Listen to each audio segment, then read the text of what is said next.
وَكَمْ قَصَمْنَا مِنْ قَرْيَةٍ كَانَتْ ظَالِمَةً، کتنی ہی بستیاں جنہوں نے ظلم کیا، جو ظالم تھیں، ان کو ہم نے پیس کر رکھ دیا، اور ان کے بعد کسی دوسری قوم کو اٹھایا، ایک کے بعد ایک، قوم نوح، قوم عاد، قوم سمود.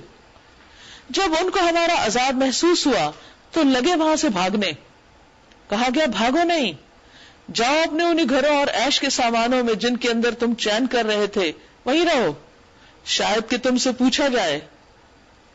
بات یہ ہے کہ ہر انسان کے اوپر زندگی میں طرح طرح کی آزمائشیں آتی، اور یہ اس لیے آتی ہیں تاکہ انسان سمجھے، اس کی نگاہوں کا پردہ ہٹے، وہ حقیقت کو دیکھے، وہ آخرت کے حساب کتاب کے بارے میں سنجیدگی اختیار کرے. لیکن ہوتا کیا ہے، جب تک وہ مادی دنیا میں رہتا ہے وہ جاگتا نہیں. جب تک اس کے آس پاس عیش و عشرت کے سامان ہوتے ہیں وہ گہری نیند سوتا ہے. جاگتا کب ہے؟ فرمایا جب ان کے اوپر عذاب آیا، قالوا یا ویلنا انا کنا ظالمین، ہائے ہماری کم بختی، بے شک ہم خطاوار تھے. یعنی انسان غفلت سے اس وقت جاگتا ہے جب مادی سہارے اس سے چھوٹ جاتے ہیں. جب تک اس کے مال، اسباب، رشتہ دار، دوست، دنیا کی اور نعمتیں اس کے آس پاس ہوتی ہیں، فراوان ہوتی ہیں، وہ سمجھتا ہے کہ یہ میلے ہمیشہ ایسے ہی لگے رہیں گے. وہ انہی میں اٹھتا بیٹھتا، کھاتا پیتا، ہنستا کھیلتا، اپنے غم دکھ درد چھوٹے موٹے جو اس پہ آتے ہیں وہ ان سے بانٹ کر آرام پاتا ہے. لیکن جب انسان کو حقیقی معنوں میں دنیا کی بے وفائی کا یقین ہو جاتا ہے کہ کوئی بھی اپنا نہیں، کوئی بھی ایسی مشکل، کوئی بھی ایسا دکھ اور تکلیف جس میں سب ساتھ چھوڑ جاتے ہیں، پھر وہ ہوش میں آتا ہے کہ واقعی یہ دنیا کی حقیقت ہے اور آخرت تو اس سے بھی زیادہ سخت ہے، تو کیا بنے گا. لیکن جب بڑی پکڑ آتی ہے تو پھر انسان واپس نہیں پلٹ سکتا. اس لیے انسان عقل مند وہی ہے جو دنیا میں آنے والے چھوٹے چھوٹے امتحانوں سے سبق لے اور ہوش میں آ جائے اور اپنی تنہائی کو سمجھے کہ وہ اکیلا بھیجا گیا ہے، کہ وہ دنیا میں تنہا آیا ہے اور تنہا ہی واپس جائے گا، تنہا اپنے رب کے سامنے کھڑا ہوگا. جب اس کا کوئی والی، وارث، مددگار اس کے ساتھ نہ ہوگا تو وہ ہر ممکن کوشش سے اس دنیا میں اپنے رب کو راضی کرے اور وہ کام کر کے جائے جس کے لیے اللہ نے اس کو بھیجا، غفلت میں زندگی نہ گزارے. فما زالت تلک دعواہم حتی جعلناہم حصیدا خامدین، اور وہ یہی پکارتے رہے کہ ہم غلطی کر رہے تھے، ہم خطاوار تھے، ہم نے ٹھیک نہیں کیا. یعنی پورا احساس ہو جائے گا ان کو، یہاں تک کہ ہم نے ان کو کھلیان کر دیا، ایسی کھیتی کی طرح جو بجھ گئی ہو، کٹ چکی ہو، جس کی جڑ ماری گئی ہو، زندگی کا ایک شرارہ تک ان کے اندر نہ رہا. وما خلقنا السماء والارض وما بینہما لاعبین، ہم نے اس آسمان اور زمین کو اور جو کچھ بھی ان میں ہے، جو کچھ بھی جو بھی ہمیں نظر آتا ہے، یہ سب کچھ کھیل کے طور پہ نہیں بنا ہے، یہ انٹرٹینمنٹ کے لیے نہیں ہے، یہ دنیا تفریح گاہ نہیں ہے کہ انسان اس میں صرف مزوں کی تلاش میں رہے اور جب کسی چیز میں مزہ نہ آئے تو کہ بور ہو گئے. حتیٰ کہ دین کو بھی صرف مزے کے طور پر لے، سنجیدگی کے ساتھ نہ لے.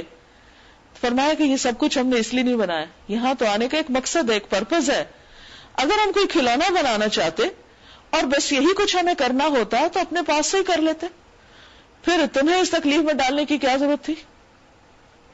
مگر ہم تو باطل پر حق کی چوٹ لگاتے ہیں جو اس کا سر توڑ دیتی، اور وہ دیکھتے ہی دیکھتے مٹ جاتا ہے.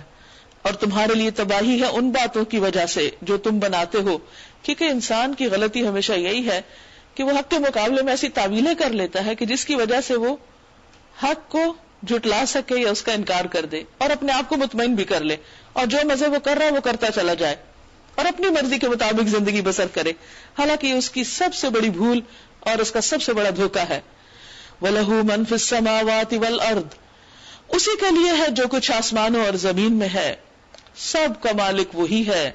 وَمَنْ عِنْدَهُ، اور جو اس کے پاس ہیں یعنی فرشتے، لا يستكبرون عن عبادته، وہ اس کی عبادت سے تکبر نہیں کرتے، منہ نہیں موڑتے.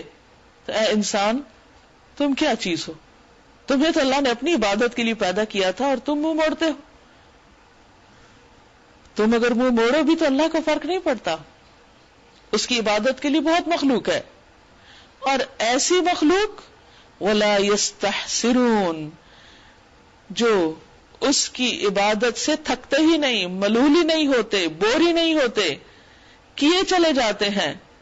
یسبحون اللیل والنہار، رات اور دن تسبیح کر رہے ہیں کانسٹنٹلی، لا یفترون، دم ہی نہیں لیتے. ہمارا کیا حال ہوتا ہے، تھوڑی دیر ہم قرآن مجید پڑھیں، تھوڑی دیر عبادت کریں، پھر اس کے بعد کہتے ہیں تھوڑی بریک لے لیں، ذرا سستا لیں، تھوڑا آرام کر لیں، اتنی دیر سے ہم یہ کام کر رہے ہیں، انف، بہت ہو گیا. کیا کرتے ہیں ہم؟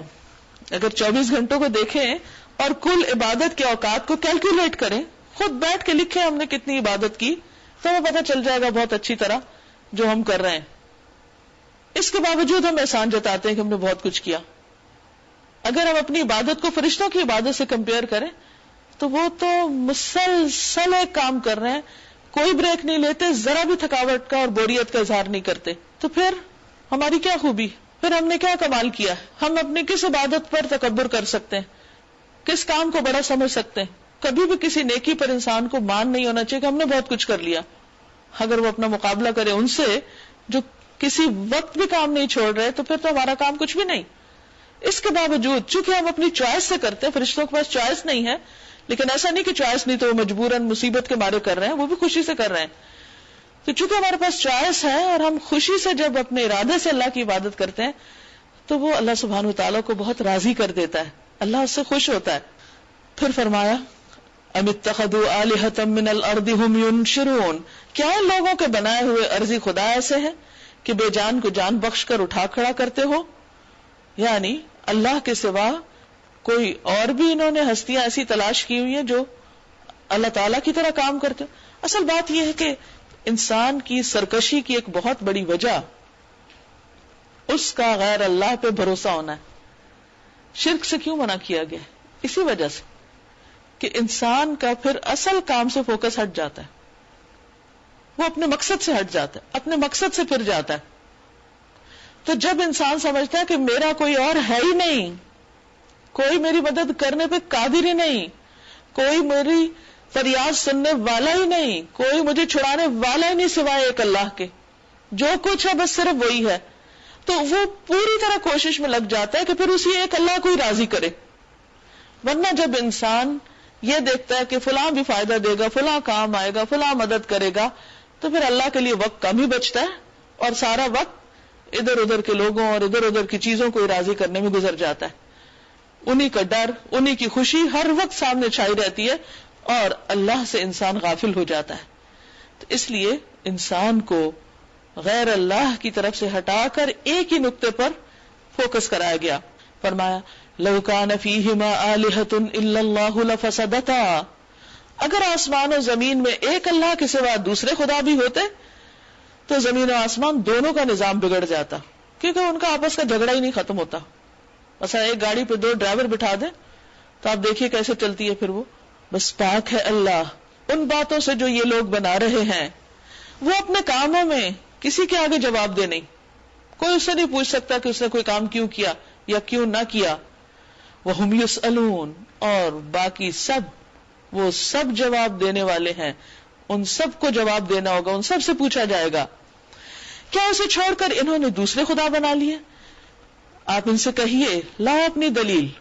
یہ کتاب بھی موجود ہے جس میں میرے دور کے لوگوں کے لیے نصیحت ہے، اور وہ کتابیں بھی موجود ہیں جن میں مجھ سے پہلے لوگوں کے لیے نصیحت تھی. کس کتاب میں لکھا ہوا؟ کہیں بھی نہیں، مگر ان میں سے اکثر لوگ حقیقت سے بے خبر ہیں، اس لیے منہ موڑے ہوئے ہیں.